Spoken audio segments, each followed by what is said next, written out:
Hello everyone, this week's video is on, surprise surprise, COVID-19 and in particular the health and safety implications of the return to work and dismissal in circumstances where there is a breach by employees of health and safety requirements. So this topic is probably on the minds of many employers at the moment as the vaccine rollout continues at a pace, at least for now. Businesses will start to begin trading without national restrictions, hopefully, within a couple of months. The inevitable requirement is therefore how employers en masse go about managing the return of the majority, if not all of the workforce. We've received a number of queries from employers recently asking how they should manage the return of staff, giving particular consideration to the fact that not everybody has been vaccinated, not everyone who is offered the vaccine is able to accept it, and where there is just general apprehension about stepping back into that workplace. For many, they may not have done so since at least March 2020. Many employees may have family members who are still at higher risk of serious illness if they contract COVID, and there is no absolute end date in terms of when after a vaccination it's absolutely safe in an employee's mind for them to start interacting with others in the workplace again. For all of those reasons, it will be appropriate to consult with staff on measures which are appropriate to them to manage their return to the workplace, and in cases where higher risk from your risk assessment is identified, businesses might want to look at implementing temporary adjustments such as staggered hours, amending duties, reducing social contact, those sorts of examples.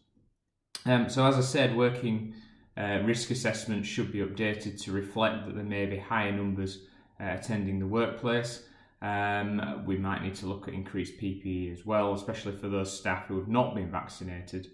And the HSE website is a good source of reference for any knowledge gaps in that respect. Now, when enforcing COVID restrictions and providing support, employers should be consistent in their approach to all staff.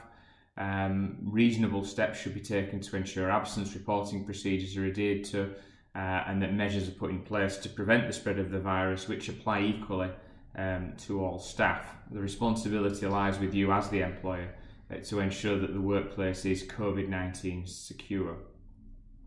So, how do we address the challenge of dealing with an employee who is failing to or refusing to follow the rules put in place?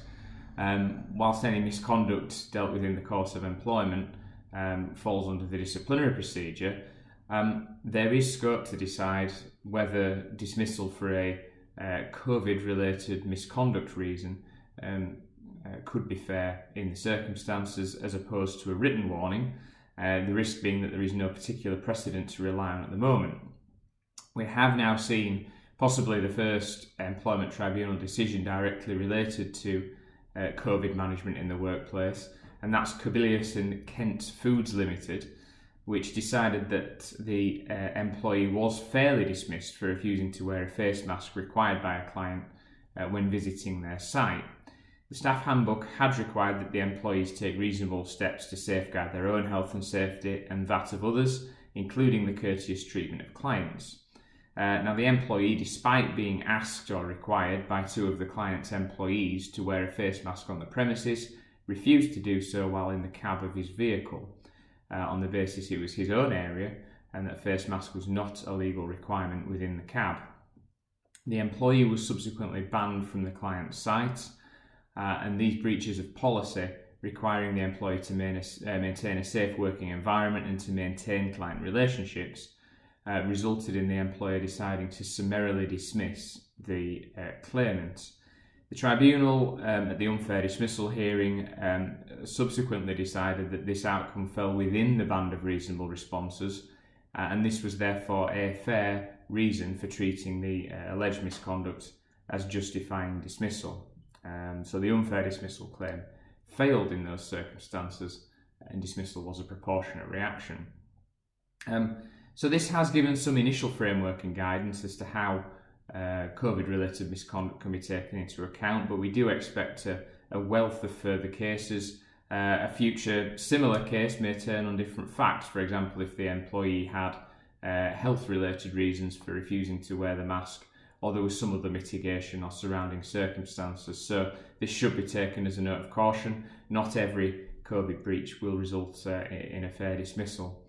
If you need assistance in managing the return of your staff, implementing more detailed risk assessments, or assessing potential COVID breaches in the workplace, please do get in touch. The email address for the team is employmenthub@chadlaw.co.uk. Full contact details on our website, chadwicklawrence.co.uk. Thank you.